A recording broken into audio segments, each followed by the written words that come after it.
Hello friends, आप सभी का स्वागत है आपके अपने YouTube channel MS tech solution पर। दोस्तों, आज हम बात करेंगे इतिहास में दबे हुए जिनका नाम शायद बहुत ही कम लोगों की जुबान पर होता है। तो वीडियो स्टार्ट करते हैं। राजस्थान की रेतीली ज़मीन में चाहे अनाज की पैदावार भले ही कम होती रही हो, पर इस भूमि पर वीरों की पैदावार सदा ही बढ़ोतरी से हुई है। अपने पराक्रम और शौर्य के बल पर इन वीर योद्धाओं ने राजस्थान के साथ साथ पूरे भारतवर्ष का नाम समय समय पर रोशन किया है। कर्नल जेम्स टोड ने राजस्थान नाम पढ़ने से पहले इस मरुभूमि को राजपूताना कहकर पुकारा था।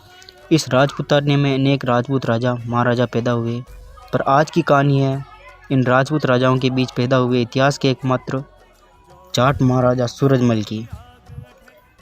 उस दौर में यह बाहुबली अकेला मुगलों से लोहा ले रहा था। सूरजमल को स्वतंत्र हिंदू राज्य बनाने के लिए भी जाना जाता है।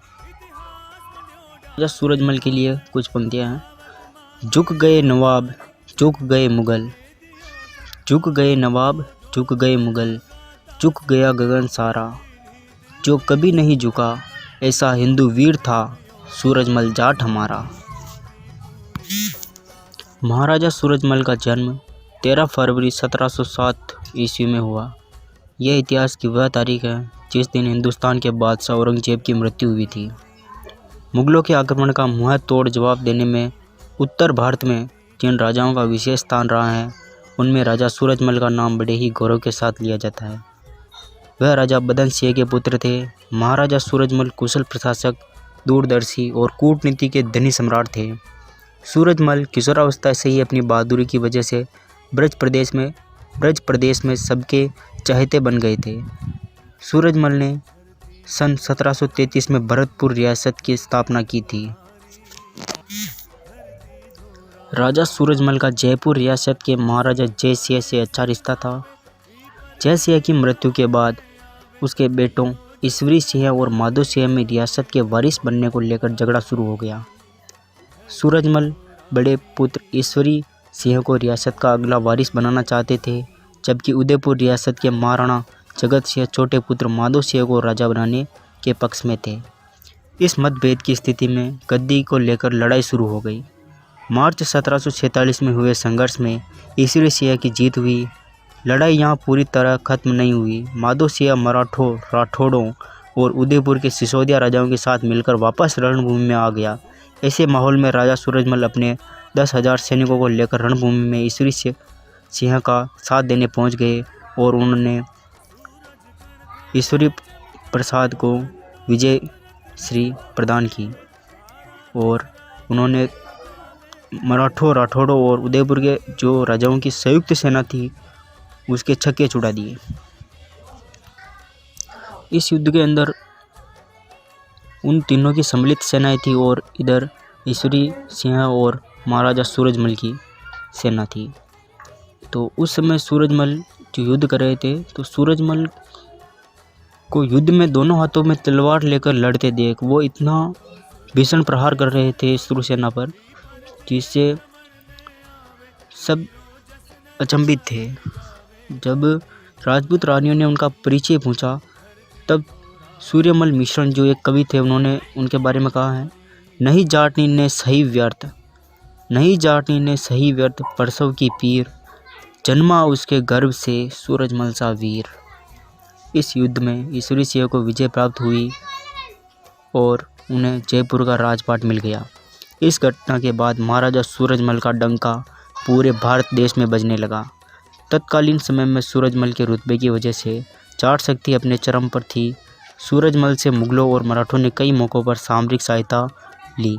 महाराजा सूरजमल ने जिस किले का निर्माण कराया, इतिहास में वो एकमात्र ऐसा किला है जो अजेय है, जिसे आज तक कोई नहीं जीत पाया या जिसे कोई भेद नहीं पाया। वो अभेद्य दुर्ग है और उस किले का नाम है लोहागढ़ दुर्ग। सूरजमल ने अभेद्य लोहागढ़ दुर्ग किले का निर्माण करवाया, जिसे अंग्रेज 13 बार आक्रमण करके भी भेद नहीं पाए। मिट्टी के बने इस किले की दीवारें इतनी मोटी बनाई गई थी कि तोप के मोटे मोटे गोले भी इन्हें कभी पार नहीं कर पाए।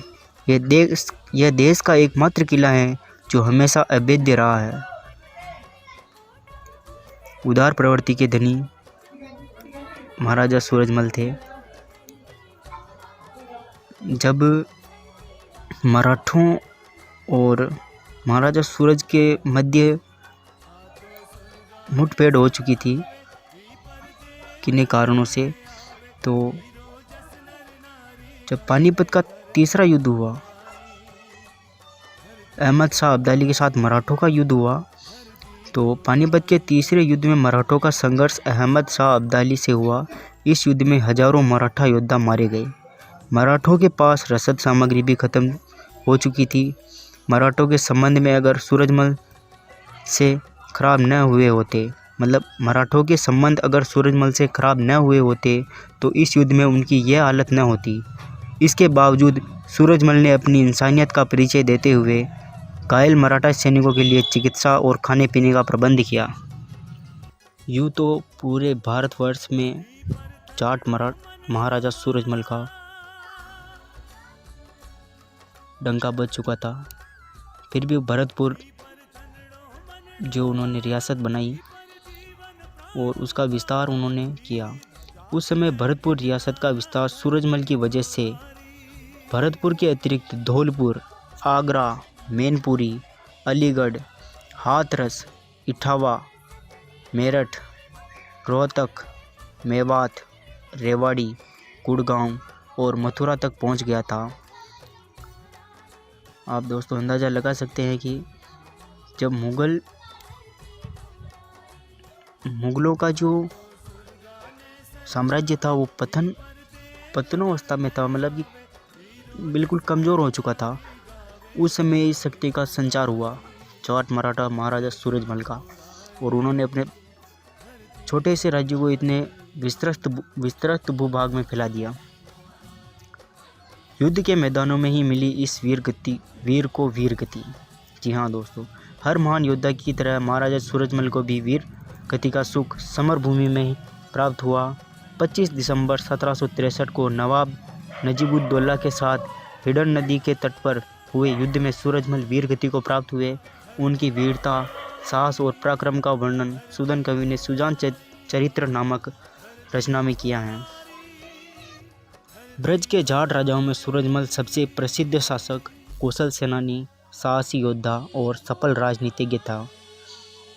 उसने जाटों में सबसे पहले राजा की पदवी धारण की थी और एक शक्तिशाली हिंदू राज्य का संचालन किया। उसका राज्य विस्तृत था, जिसमें डीग, भरतपुर के अतिरिक्त मथुरा, आगरा, धौलपुर, हाथरस, अलीगढ़, एटा, मैनपुरी, गुड़गांव, रोहतक, रेवाड़ी, फर्रुखनगर और मेरठ के जिले थे। एक और यमुना से गंगा तक और दूसरी ओर चंबल तक का सारा प्रदेश उसके राज्य में सम्मिलित था। सूरजमल की सेना विशाल थी। उसमें 60 हाथी, 500 घोड़े, 1500 अश्वारोही, 25,000 पैदल और 300 तोपें थी। अपनी मृत्यु के समय उसने लगभग 10 करोड़ रुपया राजकोष में छोड़ा था। तो दोस्तों, जब वो वीर गति को प्राप्त हुए तो उनके राजकोष में 10 करोड़ की संपदा थी और उनका राज्य, जहाँ भरतपुर राज्य था, तो उन्होंने एक और यमुना नदी से लेकर गंगा नदी तक और दूसरी ओर चंबल तक का सारा प्रदेश उनके राज्य में उन्होंने फैला लिया है, उसे इतना विस्तृत कर दिया। नमन है ऐसे वीर को।